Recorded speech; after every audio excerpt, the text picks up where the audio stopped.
Welcome to The Explainer. Today, we're tackling a piece of advice that almost every theology student has heard, and we're going to explore a really powerful new way to think about a life of service and ministry. You've heard it before, right? You won't get rich. Be prepared to struggle. It's a classic warning, usually from well-meaning professors just trying to prepare students for the real world. It's supposed to test your commitment, make sure your heart is focused on service, not money.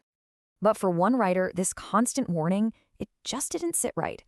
He got the idea behind it, for sure, but he couldn't shake the feeling that focusing so much on the financial struggle was missing a much bigger and, honestly, a much more hopeful picture. Okay, let's get into it. This whole story really starts with a feeling, not with a big debate, but with this specific sense of dissonance.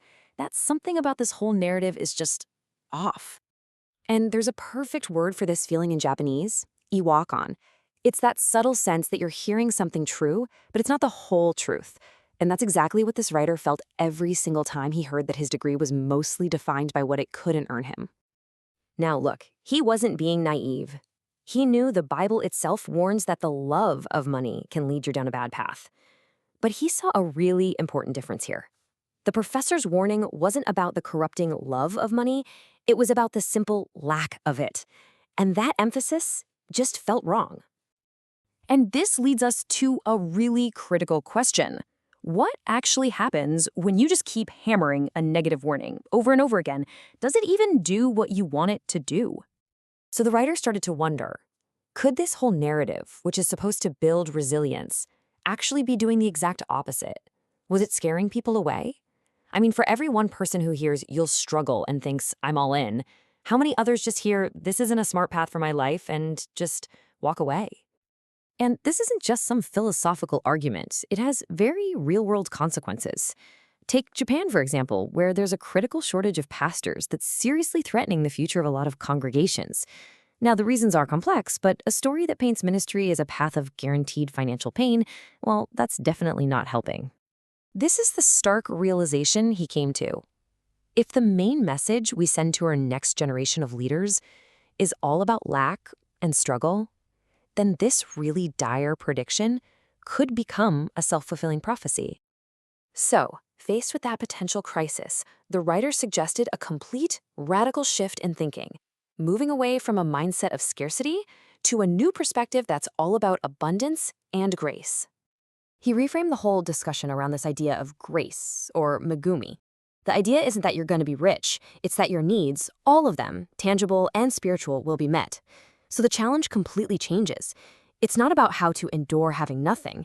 It's about learning to see, grow, and most importantly, share the blessings you've already been given.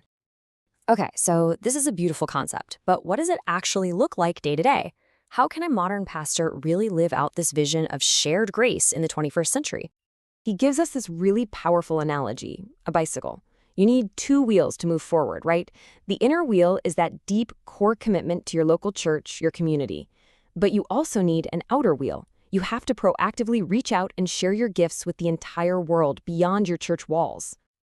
And that outer wheel can be so many things in our world today. It means using the tools that are right in front of us, engaging on social media, writing articles, starting a YouTube channel.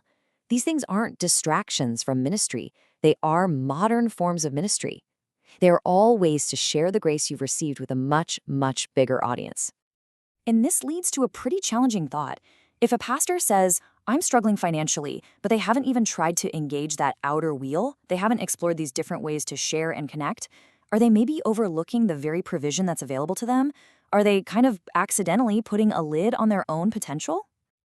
This proactive, two-wheeled way of thinking doesn't just change the pastor's life, it has the power to change how everyone sees ministry.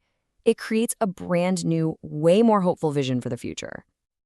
See, the ultimate goal here is for pastors to be figures of inspiration. Instead of people looking at them with pity because they're struggling, young people should be able to look at their lives and say, wow, that's what I want to be. Now, let's be crystal clear about this. This is not a call for pastors to become flashy or to chase after wealth. That is completely missing the point. The goal is to show that a life dedicated to serving others can also be a life that is blessed, supported, and sustainable. A pastor who is living a healthy, fulfilled life isn't a cautionary tale. They are an advertisement. They are living proof that this calling is not only possible, but actually desirable. And that might just be the most powerful recruitment tool we have for the next generation of leaders. So, to wrap this whole thing up, telling future pastors they're destined for poverty, well, it's just scaring them away. A better path is to embrace this idea of grace, where our needs are met, and then use modern tools, those two wheels of the bicycle, to serve both an inner community and an outer world, and in doing so, become a true inspiration. And that leaves us with this final question to chew on. What would it actually take in our communities and in our culture to shift the perception of ministry from a life of noble sacrifice to one of profound aspiration? What would it look like for a young person to see a pastor and think not, how sad, but how amazing